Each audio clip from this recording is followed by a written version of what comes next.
From a young age, we're taught that kindness is a virtue. We're encouraged to put others first, to give generously, to care selflessly. But here's what no one tells you. Being too kind, too accommodating, too self-sacrificing can be a silent threat to your well-being. We live in a world where effort is not always matched, where giving doesn't always lead to receiving, and where emotional and financial depletion are very real consequences of generosity unchecked. Can kindness become a danger? Absolutely, and it might already be putting your energy, mental health, and even your sense of identity at risk. Today we'll uncover 8 dangerous consequences of being overly nice, and I'll share with you 4 tough yet essential strategies to stop people from taking advantage of your good heart. 1. You'll expect too much from people. When we give, we often expect, consciously or not, that others will return the gesture.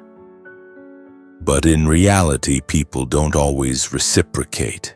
You may bend over backward for someone hoping they'll do the same when you're in need.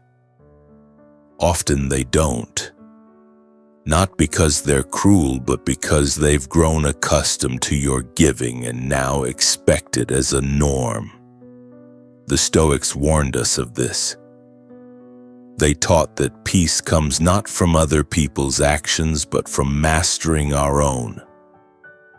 When you expect too much from others, you create a trap of disappointment for yourself. Practice emotional detachment. Give from abundance, not from need, and learn to preserve your inner peace by not depending on others for it. 2. People will start to expect it always. People are creatures of habit. If you're constantly helping, constantly giving, they'll adapt to it. Before long, your generosity becomes their expectation. They'll assume you'll always say yes, that you'll always be there to solve, fix, carry, and endure. Not just your burdens, but theirs too. This creates a subtle shift. You're no longer seen as a person with your own life. You become a resource, a support system for others who have long forgotten that you too have needs. You've taught them that your time and energy are theirs for the taking, and they'll take. Stoicism reminds us virtue lies in moderation.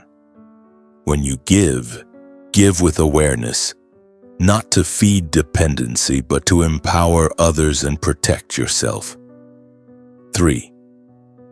Your own goals will fade into the background.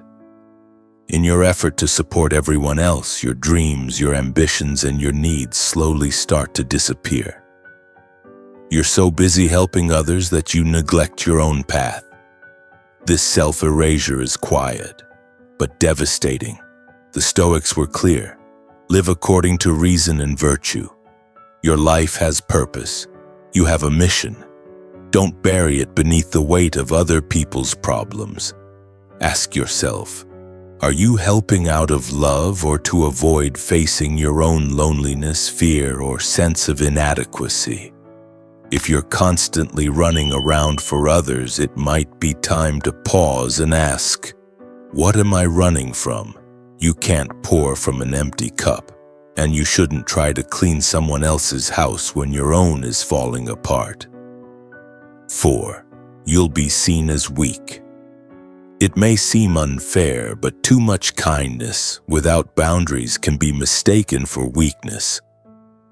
When you never say no, when you let people overstep again and again, they stop respecting you. You become a doormat, not a helper. A fallback, not a friend. Ironically, the moment you say no with conviction, people begin to see your strength. Respect is born not from endless giving, but from firm boundaries. The Stoics taught self-mastery. That means knowing when to give and when to draw the line. When you stand firm, you teach people how to treat you. not as an option, but as someone with priorities and power. 5. You'll attract people who only want to take. When your energy is always directed outward, you become a magnet for takers, those who come around only when they need something. You'll notice patterns: friends who disappear when you're down, family members who only call when there's a favor to ask. You're no longer a person. They see you as a service. And here's the hard truth: people don't usually change unless they're forced to. You can either be the person who sets limits or the one who gets used. Wisdom, the Stoics say, lies in discernment, knowing when to help and when to walk away. 6. You'll attract the wrong kind of people. Our energy determines who we invite into our lives. When you're constantly drained from giving, your vibration lowers, and you begin attracting those who feed off that low energy. Complainers, manipulators, emotional vampires.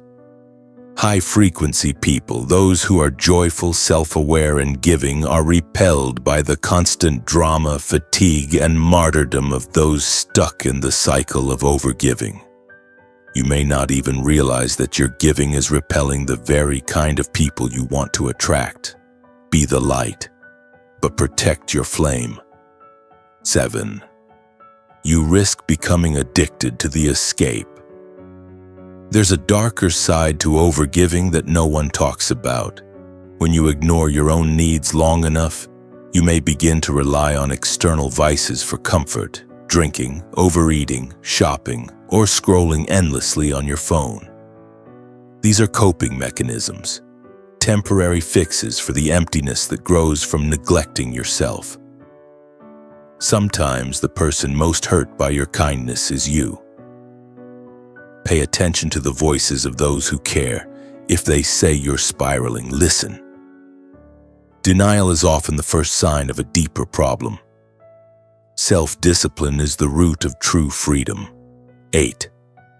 People will be suspicious of your kindness. Strangely, in today's world, genuine kindness can raise eyebrows. People don't trust it. They assume you must have an ulterior motive, that no one helps just because. This isn't a reflection of your character. It's a mirror of their own mistrust. But it's also a sign. In a world where kindness is rare, don't allow it to be exploited. Be kind, be generous, but be wise. Live by your values, not for validation. Let your goodness speak for itself, even if others doubt it. So how do you protect yourself without losing your generous spirit? 1. Listen to how you feel. Your emotions are messengers. If you're tired, resentful, or burned out, it's a sign you're giving too much. Self-awareness demands we check in with ourselves often. Don't ignore your fatigue. Don't silence your irritation. These feelings are your soul tapping you on the shoulder, saying, something needs to change. 2. Learn to say no without guilt. No is a complete sentence. Use it. Without apology, without explanation. It's not cruelty, it's not selfishness, it's clarity, it's courage. It's the foundation of a life lived with intention. Practice saying it in the mirror. Say it firmly, say it lovingly, but say it. Because every yes to someone else is a no to something inside you. 3. Create sacred time for yourself. Build rituals, moments in your day or week that are just for you. Exercise, journal, meditate, read. Sip your tea slowly and deliberately. Treat this time as sacred, because it is. When someone asks you for help during that time, protect it. You can offer help later, but never at the cost of abandoning yourself. 4. Cut off the energy vampires. You know who they are. The ones who always take, never give. The ones who leave you emotionally empty after every conversation. Distance yourself. Help those who want to rise, not those who are committed to drowning. You owe no one your peace. Guard it like it's gold. Generosity must have limits. Live in balance. Give, but don't deplete yourself. Love, but don't abandon yourself. Be kind, but never at the cost of your sanity. True kindness starts within. You deserve the same compassion you so freely give to others. And if ever you're unsure, just remember the most powerful word you can say. No